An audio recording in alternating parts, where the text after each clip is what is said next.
আসসালামু আলাইকুম। আজকের বাংলা নিউজে সবাইকে জানাচ্ছি স্বাগতম। শুরুতে জানাচ্ছি বিশ্ব আলোচিত খবরের সংবাদ শিরোনাম। আজকের বাংলা নিউজের সাথেই থাকুন। ইসরায়েলি পণবন্দীরা গাজার সাধারণ মানুষের মতোই খাবার পাচ্ছে বলে এমন দাবি করেছে ফিলিস্তিনির প্রতিরোধ সংগঠন হামাস।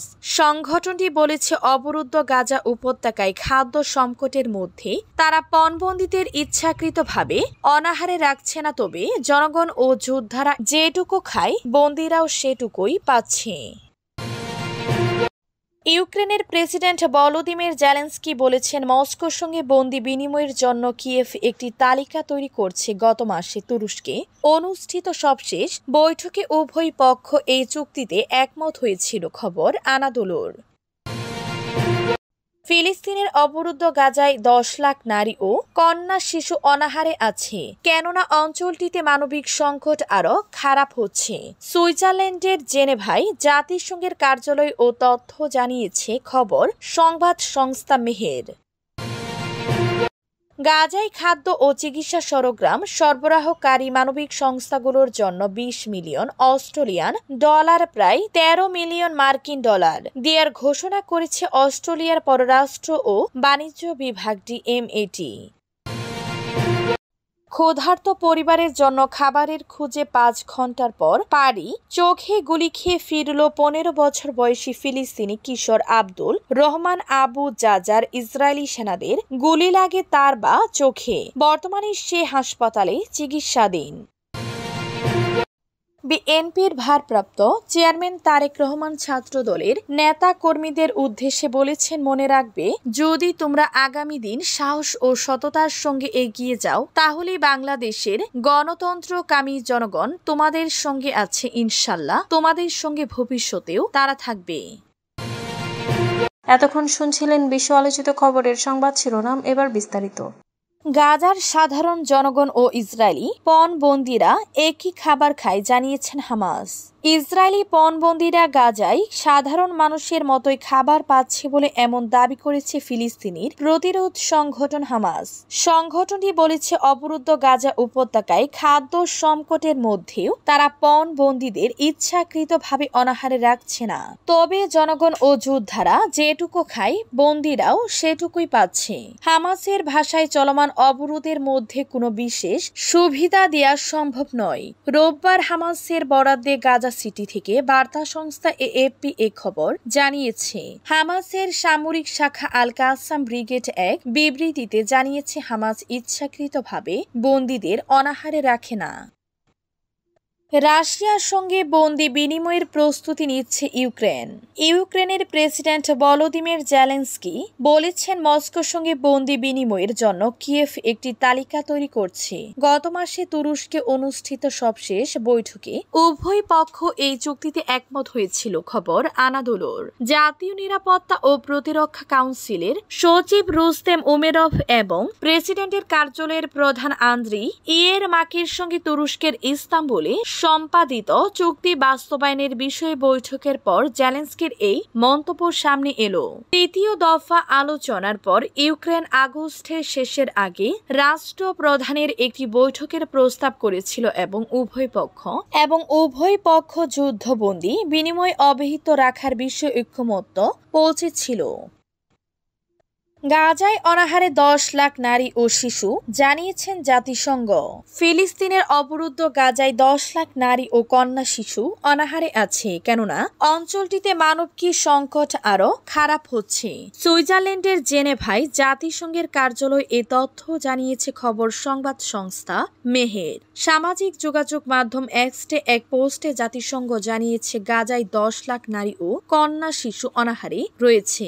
এই ভয়াবহ পরিস্থিতি অগ্রহণযোগ্য এবং এর অবসান হওয়া উচিত। প্লেস টিভি অনুসারে জাতিসংঘ সব নারী ও কন্যা শিশুদের জীবন রক্ষাকারী সাহায্য পৌঁছে দেয়া, অবিলম্বে যুদ্ধবিরতি এবং সকল বন্দীদের মুক্তি দেওয়ার আহ্বান জানিয়ে আসছে।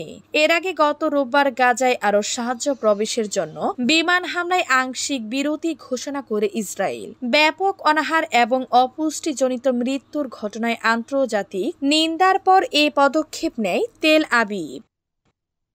গাজায় মানবিক সহায়তায় $13 মিলিয়ন দিবে অস্ট্রেলিয়া।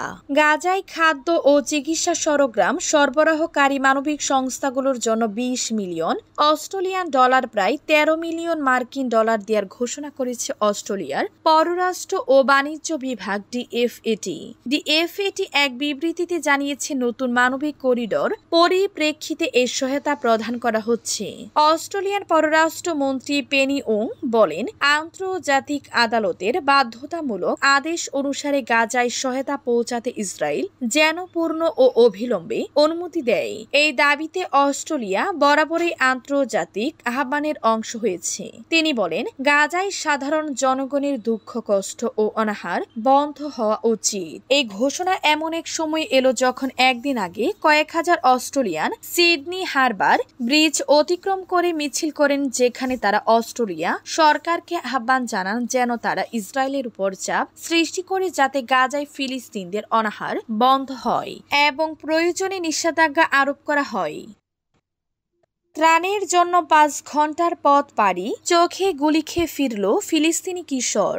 ক্ষুধার্ত পরিবারের জন্য খাবারের খোঁজে রওনা হয়েছিল ফিলিস্তিনি কিশোর আব্দুর রহমান আবু জাজার, কিন্তু খাবারের বদলে ফিরতে হয়েছে গুলিবিদ্ধ হয়ে। যুক্তরাষ্ট্র ও ইসরায়েল নিয়ন্ত্রিত জিএইচএফ ত্রাণ কেন্দ্রে গিয়ে গুলিবিদ্ধ হয় মাত্র 15 বছর বয়সী এই কিশোর। ইসরায়েলি সেনাদের গুলি লাগে তার বা চোখে।